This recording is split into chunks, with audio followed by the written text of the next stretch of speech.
ito po ang ating kahilingan sa bawat isa sa atin.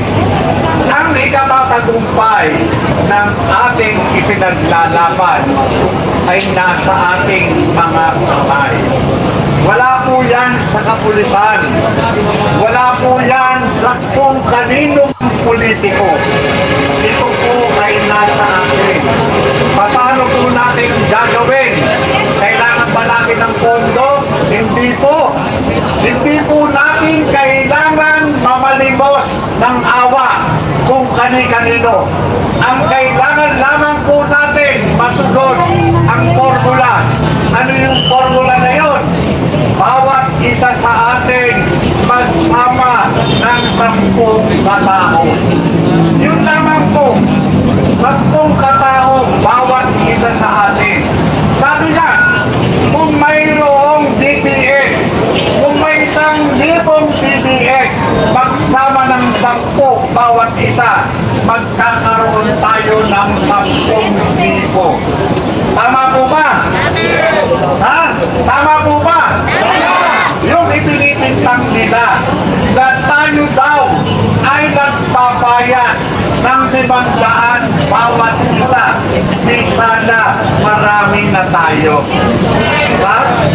Kung tayo ay nagpapayan ng 500, kung sino man sa inyo ang nabayaran ng 500, pahingi naman ng komisyon.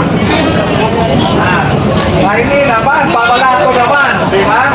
Pamalato naman. Pero, eto, yung mga nandito, mga kasama natin ngayon, ito yung mga tinatawag na organic.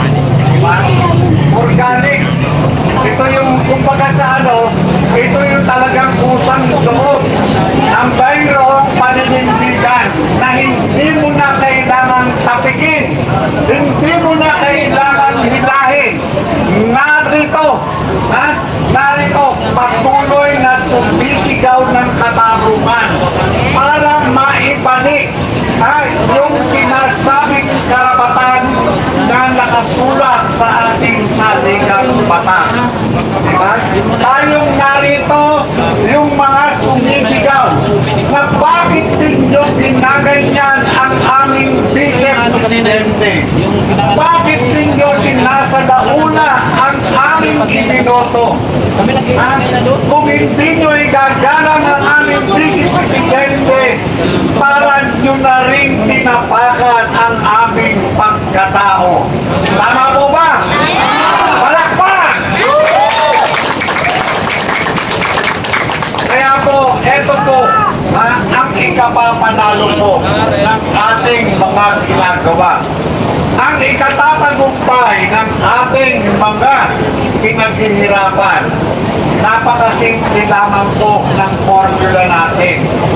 Mag-invite po tayo ng ating mga kaibigan, kapitbahay, kamag-anakan. Madali lang po yan.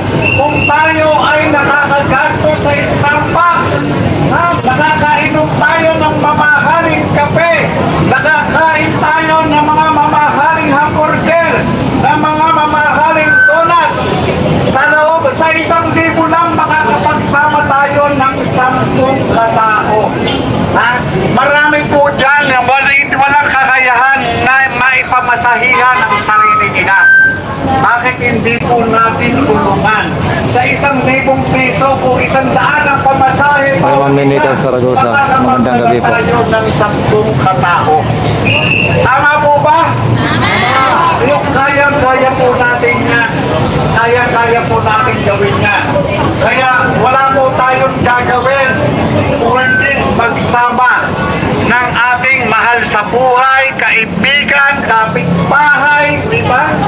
Asawa ng kapitbahay, kabit ng kapitbahay.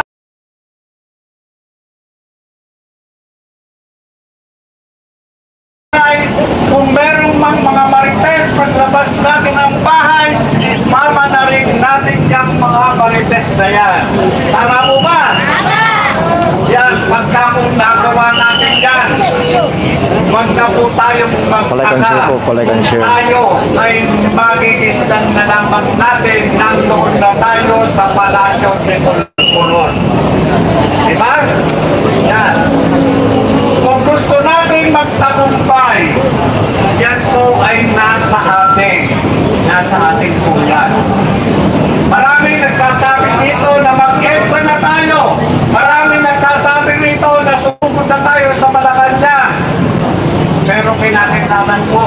Ay, Ma'am Inday Badida, ay magandang gabi po. Watching from Taiwan. Shout out po.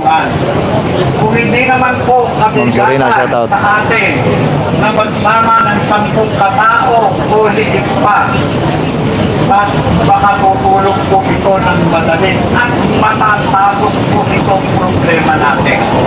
Madali nating maitataob yung barko. Yung barko na punong-puno ng kasapaan at kalimiman. Yan po yun, madali po natin mapapalit. Sapagkat ang kapangyarihan ng taong bayan, ito po ang mas makapangyarihan sa sino mang politiko na siyang naglilingkod sa atin. Yun lamang po ang gagawin natin. Napakadali po niyan. Hindi po mahirap yan. 10 katao bawat isa sa atin. Kung meron tayong 1,000 o 10,000 TDS, magsama lamang ng 10 katao bawat isa. Makikita ninyo, magtatagumpay tayo. Tama po ba o mali? Kaya wag po tayong mag-aksaya ng panahon. Kung ngayon pa lamang, mayroon tayong matatawagan o ma-text o kayon bang nandaan sa Pilipinas at malapit lamang ang kinaroroonan dito, ay wag na po kayong mag-atubili. Sumama na po kayo dito. At sama-sama po tayong mananalangin sa ating Panginoon Diyos. Hindi po tayo nananawagan na ipagsak ang gobyerno. Hindi po tayo nananawagan na ipagsak ang Pangulo. Nananawagan po tayo na magkaroon ng tama at malinaw na pag-iisip itong ating bangang na Pangulo na siya ay bumabala sa pwesto. Sapagkat ang dapat na mamuno sa ating bansa ay yung maayos ang pag-iisip at hindi bangal. Yan, tama siguro yan. Yan. So, malinaw. Malinaw po. At yun po, si Kuya, sa sunod, magsasalita.